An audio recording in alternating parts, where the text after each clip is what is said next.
Dr. Sage here.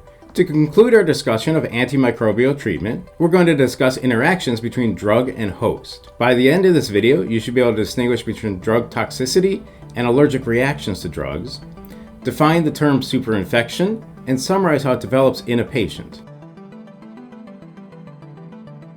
So the categories of major side effects of drugs include direct damage to tissues through toxicity, allergic reactions, and disruption in the balance of normal microbial biota. In regards to toxicity to organs, drugs most often adversely affect the liver, kidneys, gastrointestinal tract, cardiovascular system and blood-forming tissue, nervous system, respiratory tract, skin, bones, and teeth. For example, tetracyclines bind to the enamel of teeth, causing a permanent gray to brown discoloration. They can cause liver damage in pregnant women, and they cross the placenta and are deposited into fetal bones and teeth. Another example of toxicity to organs is diarrhea.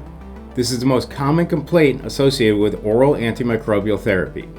It can progress to severe intestinal irritation or colitis. Some drugs directly irritate the intestinal lining. It's also caused by disruption of the intestinal microbiota. We can also have allergic responses to drugs. Drugs can act as an antigen that stimulates the allergic response, can be provoked by the intact drug molecule or substances that develop from the body's metabolic alteration of the drug. There's also issues of suppression and alteration of the microbiota. Introduction of broad-spectrum antimicrobial treats the infection, but it destroys normal biota, even those far removed from the original infection. Superinfection is when beneficial resident species are destroyed through antibiotic therapy, and then microbes, once small in number, begin to overgrow and cause disease. For example, in yourself, you have your normal microbiota, which keeps the opportunistic pathogens in check. However, let's say you take a broad-spectrum antibiotic, which will kill non-resistant cells,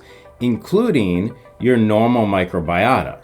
However, if you have an opportunistic pathogen that has a resistance to that antibiotic, it will then proliferate and cause a superinfection. All right, this has been your overview of interactions between drug and host. Until next time, this has been Dr. Sage.